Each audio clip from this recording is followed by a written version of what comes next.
¿qué onda? ¿Cómo va? Les dije en el video anterior que tenía ganas de tocar este tema y querría empezar con una frase de Nietzsche, mi amor platónico. Me gusta usar esa palabra. No soy un hombre, soy un campo de batalla. Hoy vamos a hablar sobre el cambio inevitable y la resistencia innata que tenemos cuando se nos presenta el cambio.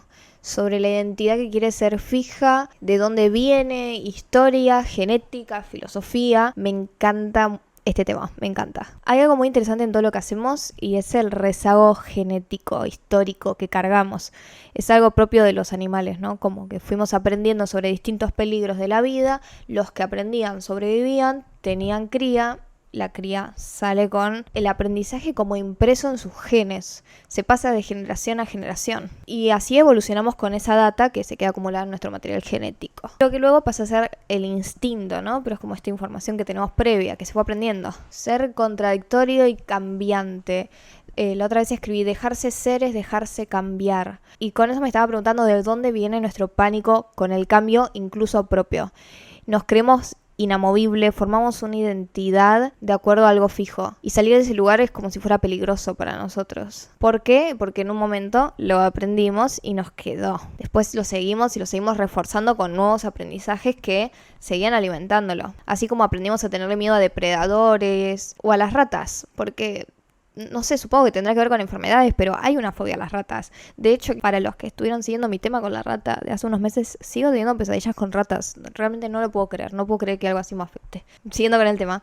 Aprendimos desde que éramos salvajes que es preferible el lugar seguro que enfrentarnos a la incertidumbre. La incertidumbre significa peligro, corre riesgo nuestra vida, nuestra supervivencia. La manera entonces más lógica y más fácil de sobrevivir es mantenerte donde sabes que las cosas funcionan y que vivís. Ese es nuestro instinto. Esto aplica a todo, por lo que se ve afectada también nuestra identidad. O sea, era imposible que la identidad se quede afuera, siendo que en base a nuestra identidad es que tomamos todas las decisiones, conscientes o inconscientes, que tomamos en la vida. Todo nuestro comportamiento está basado en nuestra identidad. Entonces no había chance que este instinto no atravesara también esto. Nuestra identidad marca la manera en que vemos el mundo, el filtro que usamos, cómo procesamos cada cosa que sucede. Nuestro cerebro se configuró de esta manera entonces. Donde hay un cambio, la amígdala dispara una señal de alerta como si te gritara peligro, peligro, peligro. Ante lo desconocido por las dudas, porque reconoce la incertidumbre como un riesgo y una amenaza física directamente que atenta contra tu vida. Y otra cosa que hace el cerebro además es priorizar la eficiencia en cuanto a la energía. Intenta ahorrarla, tenerla disponible también en caso de tener que sobrevivir. No sé, imagínate que de repente tenés que escapar de un depredador y no tenés energía porque lo usaste en neuroplasticidad. La neuroplasticidad es esta capacidad que tiene nuestro cerebro de generar nuevas conexiones, transformarse a sí mismo, así generamos nuevos hábitos, nuevas formas de ver el mundo, de tomarnos las cosas, pero hacer todo este proceso neuronal y de sinapsis requiere muchísima energía y el cuerpo está configurado por supervivencia, por evolución, para almacenar la energía, mantenerla, ahorrarla. Entonces por eso nos vemos más tentados a no cambiar. Por eso todas las señales de nuestro cerebro nos dicen no lo hagas. No es solo un pánico, no es una cuestión social nada más, aunque ahora vamos a ir a eso, no es solo psicológico, es el mecanismo que tiene nuestro cerebro que evolutivamente llegó a eso. Es nuestro cerebro prehistórico diciéndonos qué es lo más conveniente para que si nos tiene que correr un león tengamos energía, pero ya no nos corre un león en general. Y nuestro cerebro, claramente, no evolucionó para que seamos felices o para que progresemos, sino para buscar la supervivencia, lo cual también incluye ahorrar energías. Quizás algún día esto cambie si no nos extinguimos antes de evolucionar, ¿no? Y también considerando que para que cambie deberíamos cambiar el mundo. Otra cuestión por la que es útil para nosotros la identidad fija y meternos en una caja y decir somos esto y punto, es que nos permite ser parte de un grupo, ¿no? La pertenencia a la tribu. Y nos quedó marcado también en la mente del hombre de las cavernas, literal, que si vos no estás en el grupo, corres riesgo. O sea, quedarte solo antes era sí o sí morir. No había chance que sobrevivas solo. Éramos bichos de manada. Somos sociales. Lo necesitamos para no deprimirnos, pero también En ese entonces era por una cuestión de sobrevivir contra los peligros de la naturaleza. Entonces era mejor mantenerse siendo de cierta manera que sabes que ya encaja en el grupo y no destacar demasiado, no generar turbulencias que puedan significar que te aíslen de alguna manera. Es muy loco cómo nos seguimos comportando como si fuéramos Australopithecus. O sea, es una exageración, no sé si Australopithecus, pero sí como el hombre de las cavernas. Nuestro cerebro prehistórico, que no cambió, lee los estímulos, pero la vida actual es muy distinta y sin embargo la vivimos igual. O sea, fíjense cómo la gente vive por pertenecer, hace todo por aparentar, todo para seguir manteniendo una idea que se armaron de ellos mismos, siempre intentando que esa sea una verdad y haciendo que todo alrededor se acomode a que esa sea la verdad. Y eso respondía antes a una necesidad real, pero hoy ya no aplica al mundo, no aplica a la sociedad en la que vivimos, no es necesario, en la comunidad no es necesario para sobrevivir. Lo interesante igual es que es posible evolucionar, así entre comillas, fuera de esto, simplemente con razonamiento. Porque no es que estamos condenados a manejarnos de esa manera si lo pensamos, si usamos nuestro cerebro de otra manera, no solo por el lado de las cosas inconscientes que hacemos, que son automáticas, que son evolutivas, sino desarmándolas con el lado consciente. Lo cambiamos, pero bueno, después de eso habría que reproducirse y que solo sobrevivan los que se sentaron a pensarlo y no solo los que fluyeron hasta que se termine borrando y qué sé yo. Yo por mi parte no quiero tener hijos, así que no quiero hijos en este mundo distópico. También está la cuestión de que formamos nuestra identidad en base a lo que no somos. O sea, es una forma en la que el cerebro opera, nuestros procesos mentales también son de definir algo en base a lo que no es, ¿no? La oposición. Y si modificamos lo que somos, también significaría modificar un poco todo nuestro entorno, no toda nuestra percepción de las cosas, porque cambiar es pasar del ser al no ser, y entonces hay que modificar todas las oposiciones a eso, y nuestra amígdala se vuelve loca y están todos correteando ahí, como en el capítulo de Bob Esponja, refe, donde está con los archivos prendió fuego al cerebro, corriendo de una punta a la otra totalmente en pánico. Esto se siguió alimentando y reforzando, no es que se quedó ahí en los leones, ya no estábamos amenazados por la naturaleza de esa manera, pero, por ejemplo, en las sociedades feudales tu identidad estaba marcada por el lugar donde nacías. Eras el hijo del herrero, sos herrero. Fin, se acabó, no tenés posibilidades de elegir tu vida, lo cual era horroroso, pero en ciertos sentidos al humano un poco le servía, capaz, ponele, pensándolo solo desde este lado, para no tener que elegir, no tener que enfrentarse a esto, no tener que obligarse a usar estos mecanismos para sentirse en un lugar seguro, porque estabas limitado socialmente por el alrededor. No había chances de cambiar realmente. Y aunque en la actualidad todo cambia rápidamente por conflictos internacionales, porque se ha globalizado todo, ya no es solo lo que pasa adentro, sino lo que pasa en todo el mundo, y avances tecnológicos que modifican nuestra forma de trabajar, nuestra forma de vincularnos con otros humanos, de expresarnos, de todo. Eso mismo tampoco nos ayuda y sigue llevándonos al mismo lugar, porque nos llama a aferrarnos a etiquetas delimitadas, identitarias, para tener algo que sí se mantenga.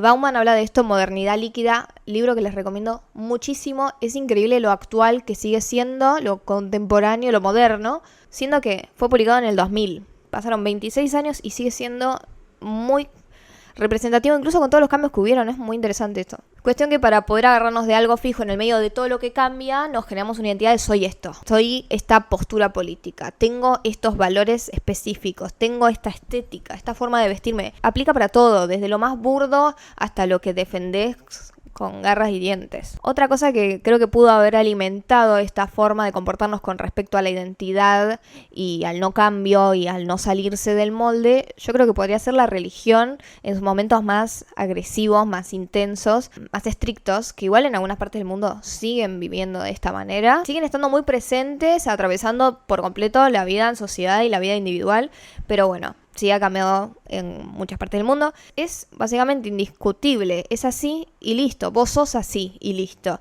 Y salirse de eso significaba pecar, ir al infierno post vida o ser perseguido en la vida. Estoy leyendo la Biblia y en Génesis, la primera página, cuando recién empieza el Antiguo Testamento, te va contando cómo Dios creó el mundo en 7 días, ¿viste? Y el séptimo día descansó y toda la bola. Pero siempre termina diciendo, y así fue. Y es como, y creó los mares, y así fue. Punto. Me encanta el concepto de explicar, bueno, y creó especies, y así fue. Es todo muy por arriba, me encanta eso, como no te voy a explicar. Fue así. Listo, lo quiero aplicar. Pero básicamente, aquellos que en su momento se atrevieron a ponerlo en duda, perecieron, los juzgaron, los mataron, como no había lugar para explorarse y salirse del status quo. Y esas cosas refuerzan el aprendizaje y se sigue marcando en el material genético humano. Fue muchísimo tiempo de este tipo de estímulos que tampoco se tuvieron, ¿no? Pero bueno, encima las demoras de la evolución son marcadas. Aunque cambia muy rápido el mundo, nosotros no cambiamos mucho. O sea, esto de que si traes a un hombre de las cavernas al hoy, se podría llegar a adaptar si es que puede con tanto estímulo, ¿no? Pero lo que veo es que su cerebro es el mismo, no cambió. Yendo un poco más al lado filosófico, no tan histórico, Heráclito tiene que ser nombrado sí o sí porque era el filósofo del cambio. Básicamente, él sentó las bases sobre este tema. Sobre cómo resistirse al cambio es sufrir. Hay que aceptarlo porque es ni más ni menos que la esencia misma de las cosas. No es una característica más, es la esencia de las cosas. Tiene esta frase extremadamente conocida que me encanta, que dice que no podemos bañarnos 2 veces en el mismo río. Porque ni el río es el mismo, ni el hombre es el mismo, porque aunque haya sido ayer, te pasaron cosas, cada segundo, cada cosa que pasa que nos modifica, que nos hace pensar algo nuevo, y ya no sos exactamente el mismo que ayer, también sos un día más viejo, estás un día más cerca de la muerte, se te cayó un pelo, se te renovó una célula, no sos el mismo. Apegarnos a una realidad, a una verdad, digamos, a una identidad, es como querer congelar este río cambiante. No es posible luchar contra lo inevitable y ganar. Y entonces la aceptación sería el camino para dejar de sufrir el cambio, que es una característica que define básicamente al mundo. En el budismo directamente se habla del no yo, que dicen anatta, donde no existe un yo fijo, y aferrarnos a eso solo es mentirnos a nosotros mismos y nos condena también indefectiblemente al sufrimiento. Planteaba que para no dejar de sufrir, porque sufrir se sufre, pero bueno, eliminar lo máximo posible el sufrimiento y poder llegar a un estado de nirvana, que sí es el no sufrimiento, pero bueno, qué sé yo, si eso es posible, hay que desapegarnos de las cosas y no se queda fuera nuestro yo, desapegarnos de un yo fijo y dejarlo cambiar. Nietzsche sobre esto usaba la metáfora de la cuerda floja. En Así habló Zaratustra, narra cómo un hombre equilibrista camina en la cuerda floja observado por una multitud, y esa cuerda floja representa como la vida del cambio, del entregarse al cambio de alguna forma. Porque él plantea que el ser humano no es un fin en sí mismo, sino una transición constante. Y cambiar no es lindo, no es ir de un punto cómodo al otro, por eso te lo plantea como la cuerda floja, donde la pasas mal durante todo el camino, estás exponiéndote a caer al abismo en cuanto te enfrentas a cambiar. Y en base a esto planteaba 3 peligros. El peligro de mirar atrás y extrañar lo que solía ser, lo que fuimos. Nos angustia cambiar porque el nacimiento de un nuevo yo implica la muerte del yo anterior. Ahí nos genera nostalgia, lo idealizamos. Ya hablé de la nostalgia en otro video, se los voy a dejar linkeado acá abajo. Pero bueno, este peligro sería el apego a lo que fuimos o creímos que fuimos, porque de repente no fuimos eso y lo estamos inventando. Por otro lado está el peligro de detenerse y esa duda paralizante que te deja estancado a mitad de camino y te quedas en una identidad que te es rara por miedo a terminar de cambiar de verdad. Y el peligro de caer y fracasar en tu cambio, básicamente. ¿Cómo lo amo a Nietzsche? Ahora me compré Humano demasiado humano. Estoy gozando de una manera. Muchos hablaron del cambio. Estoy copada con mencionarlos a todos porque la verdad es que es muy interesante cada referencia y como es algo que ya se pensó muchísimo en la historia. Sartre, existencialista, decía que optamos por colocarnos estrictamente ciertas etiquetas para ya tener predefinido nuestro accionar y no tener que estar decidiendo ante cada situación cómo vamos a actuar, cómo vamos a hacer. Básicamente somos unos vagos y es mucho más fácil decir soy así y comportarnos siempre en base a eso que permitirnos cambiar y tomar decisiones constantemente, usar la cabeza, pensar, exponerse de esa forma. Somos vagos y cagones. Nos da miedo la libertad, porque es demasiado amplia. Él decía, el hombre está condenado a ser libre. Y para explicar esto planteaba el ejemplo de un mozo. Se los voy a leer. Imagina un mozo en un bar de París. Sus movimientos son un poco demasiado precisos. Lleva la bandeja con una rigidez exagerada. Se inclina ante el cliente con un entusiasmo casi coreografiado. ¿Qué está haciendo? Está jugando a ser mozo. Se ha metido tanto en el personaje que intenta convencer al mundo y a sí mismo de que él es un mozo, del mismo modo que una mesa es una mesa. Sería un mecanismo que usamos para escaparle a la angustia de la libertad de elección y a la responsabilidad de nuestros actos y de nuestra vida. Si decimos soy esto y nada más, o estoy condenado a esto y punto, o no puedo cambiar, si no podés es que no podés y bueno, ya está, no tenés responsabilidad en lo que no podés. No está fuera de tu control, te decís a vos mismo. Y así nos hacemos los boludos, nos autoconvencemos de que no somos libres y nos fijamos etiquetas que nos definan para facilitarnos nuestro accionar y seguir lavándonos las manos constantemente de nuestra vida, de lo que le hacemos a otros. Y así con cada cosa. Es muy interesante esto porque cuando lo empezás a ver cómo la gente está actuando de cosas, no lo podés dejar de notar. No hay vuelta atrás. Me acuerdo una vez fui a una entrevista de trabajo. Así fue medio espontánea, yo estaba tirando CVs y de repente me dijeron, ¿estás para que te entrevistemos ahora? Bueno, dale, era un local de zapatos. Cuestión que me estaban explicando el trabajo, lo que había que hacer, la atención al cliente, que era importante, tratar bien a las personas, estar informado, bueno, cosas lógicas para vender, marketing, toda la bola. Pero de repente como que me llamaba mucho la atención la pasión con la que me lo vendía el gerente, que me lo planteaba como, ¿no? Y yo cuando empecé volvía de trabajar y me dedicaba las noches a revisar los catálogos y aprenderme todo de todos los productos para así vender mejor. Y realmente como que no es alguien que después, no sé, tenía pasión por eso y lo que quería era, no sé, tener su negocio de zapatos o algo así, sino como que sigue haciendo lo mismo. Y después vino la chica que estaba vendiendo más ahí y también estaba como, no, pero es muy importante que hagas esto y que te fijes aquello. Y es como, era tan exagerado todo que era como, no les creo que esto es su vida, que lo que más quieren es ser el empleado del mes tipo Bob Esponja, ¿entendés? Odio cuando digo estas cosas y son interpretadas como clasismo de alguna forma, porque no tiene nada que ver, no estoy diciendo que estén mal esos trabajos, yo fui a la entrevista para eso, yo trabajé en un bar, o sea, no tiene nada que ver con creerse superior a otro por el trabajo que tiene, sino que a mí me llama la atención que se genera este mecanismo en el cerebro para sobrellevarlo mejor en vez de simplemente decir, bueno, mi laburo, con esto hago plata, soy bueno en lo que hago, le meto porque me importa tener una buena performance, me importa tratar bien al cliente, me importa que si me pagan estar haciendo bien mi trabajo. Esas son cuestiones también como de valores, también que nos las tomamos como una identidad, pero bueno, no está mal que tu valor sea ser bueno y ser eficiente y que no estés cagando a nadie, pero de ahí a que armes una personalidad en base a tu trabajo que podría ser solo para ganar plata, es como, no te creo, o sea, por ahí yo no lo puedo creer, pero, y es real, ¿viste? Pero no, es que no lo puedo creer, y tipo, también leo esto de Sartre y lo que ve del Mozo, es como tal cual pasa, ves a gente que está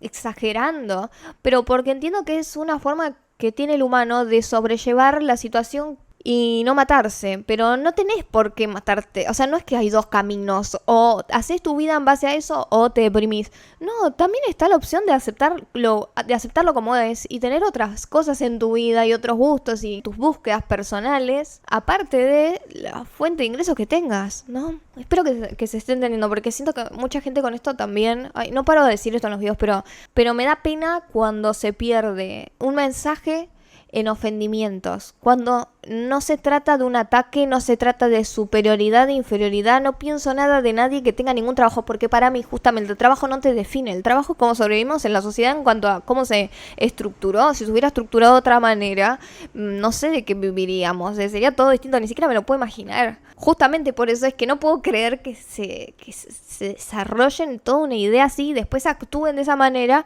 y pretendan que uno compre. Volviendo a Sartre, la mala fe te limita, te ata, porque de alguna forma creemos que es lo mejor para nosotros porque estamos llenos de miedos de probar otra cosa, pero al mismo tiempo nos estamos dejando sin opciones. Y todo bien que da miedo la variedad de opciones y que después si algo sale mal y si fracasás o si no sentís que decidiste bien va a ser tu culpa, pero qué sé yo, qué es decidir bien, qué es fracasar, qué es el éxito. Después vamos a hablar de eso en otro video. Pero no sé, por lo menos vivir un poco, no mentirnos tanto a nosotros mismos, pienso, como que somos mentirosos expertos y así como nos creemos la película que vemos en el cine, siempre doy este ejemplo, pero bueno, es para entender cómo nuestro cerebro toma las ficciones. Vemos una película, sabemos que está todo armado, sabemos que es un set, que son actores, que tienen una cámara pegada hacia la cara mientras están llorando, y sin embargo lo vemos y nos emocionamos, nos podemos creer las ficciones incluso sabiendo que son mentira. Y cuando nosotros nos inventamos cosas también nos las podemos creer, compramos nuestras propias ficciones. Luca Prodan decía: no te olvides de posar en la disco o en el bar, para vos lo peor es la libertad.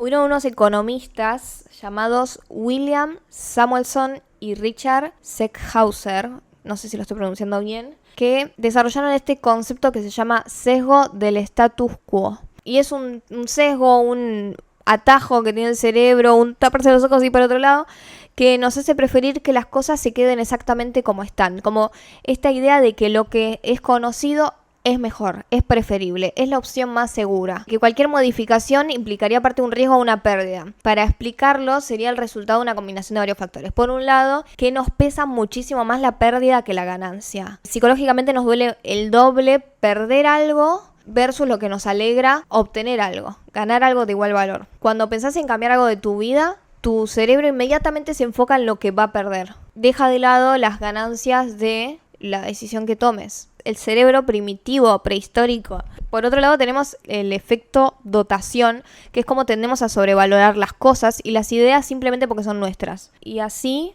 tomamos como superior de alguna forma a nuestra forma de ser actual. Yo soy así, jodido pero honesto. Solo porque es lo que tenemos y es nuestra identidad, lo intentamos llevar a algo bueno. Y también así no vemos que podríamos cambiar y ser mejores en algún sentido. Y por otro lado está que buscamos siempre evitar el arrepentimiento y hay una tendencia humana a preferir equivocarnos por inacción que por acción. O sea, mejor decir, bueno, no lo hice, estuve mal en no hacerlo, que encima de que diste el paso que no querías dar porque todo en tu cuerpo, en tu cerebro, lo social, todo te decía que no lo hagas, lo hiciste igual y te equivocaste. Entonces sos un pelotudo. Así pensamos. Porque si cambiás, si falla, la culpa es tuya.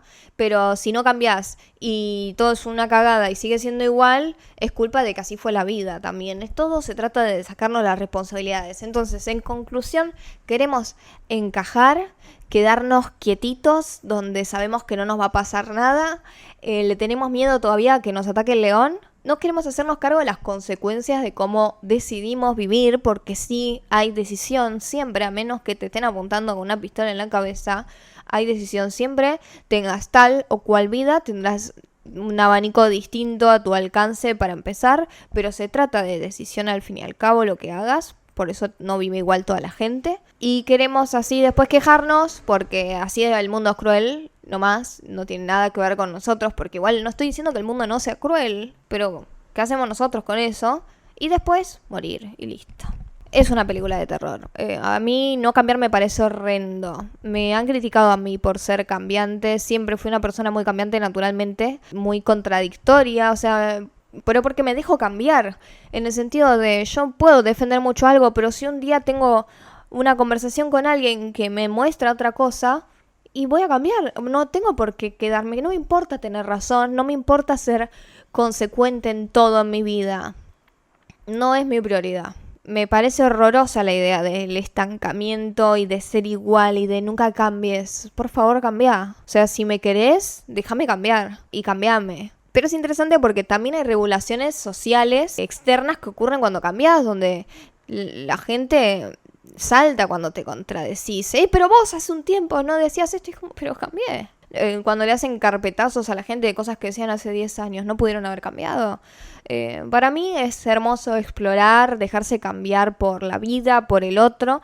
Tampoco ser extremadamente voluble en un sentido de que viene alguien, te dice algo y te da vuelta como un panqueque y ahora pensás eso. Hay que tener cierto criterio que también cambia. Poner bajo la lupa, básicamente, no tomar nada, ni ser una piedra así fija, inmóvil, ni ser una esponja que toma cualquier cosa que le llegue. Porque eso tampoco es tener una identidad. Y así tenés a la gente comprando una identidad por Temu. Siempre equilibrio, básicamente. Y aceptación. No soy un hombre, soy un campo de batalla. Hoy no los quiero saludar. Ya saben qué tienen que hacer.